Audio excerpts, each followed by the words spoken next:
warshiiq waxa ay ka mid tahay degmo xeebeedyada gobolka Shabeellaha Dhexe waxayna in ka badan 60 kiiloomitir dhanka bari kaga beegan tahay magaalada Muqdisho ee caasimadda Jamhuuriyadda Federaalka Soomaaliya. degmada warshiiq waxaa mara badweynta Hindiya dadka ku nool warshiiq ayaa noloshoodu waxa ay ku tiirsan tahay jilaabashada kalluunka. waxaa hadda jirto maadaama oo Universal maanta safar dheer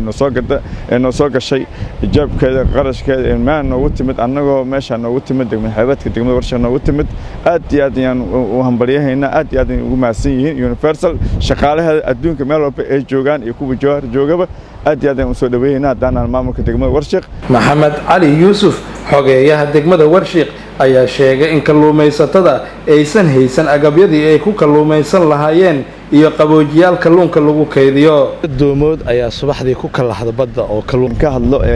dooman badan oo ilaa iyo cilmacaan warshiiq sheekh dumar bashaqle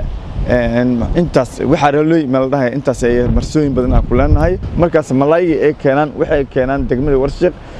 inta badan anaga ma haysana talaajooyin oo markaas kaafiyo ama oo lagu xareesto oo talaajooyinkaas lagu kaydiyo malaayga ma haysana maxana sababtaas waxa keenayo maadaama anaga aan nahna degmada warshiiq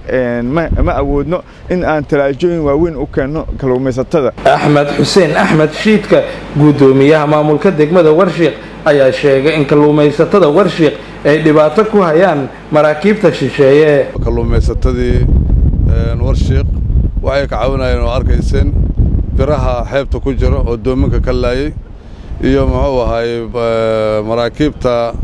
sharci darrada muxuu ahaay ugu jalaataan ayaa dhibaato ku hay kuwaasoo mar biyo kulul ku shubo mar soo xabadeeya marna samaagada ka gooyaba.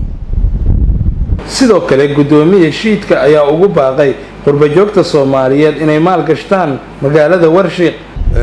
warshiiq ilaahay mahadiisii wuxuu u kulmiyay saddexda nooc waa badda iyo beriga iyo xoolahaba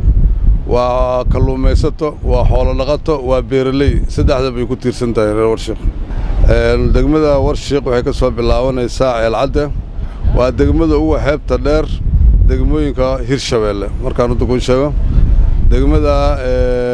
waxay ka kooban tahay 50 tuulo waxay ka soo xuduud la leedahay caasimadda Muqdisho waxay xuduud la leedahay Cadale waxay xuduud la leedahay Raagaceele Jawhar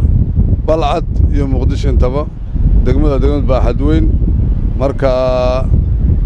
Hirshabeelle marka iraad state-ka degmada ugu muxuu ahaay wax soo saarka badan inay noqotaan rajaynayna. degmada warshiiq ee gobolka Shabeellaha Dhexe waxa ay ka mid tahay degmooyinka gobolka Shabeellaha Dhexe oo ay marto badweynta Hindiya.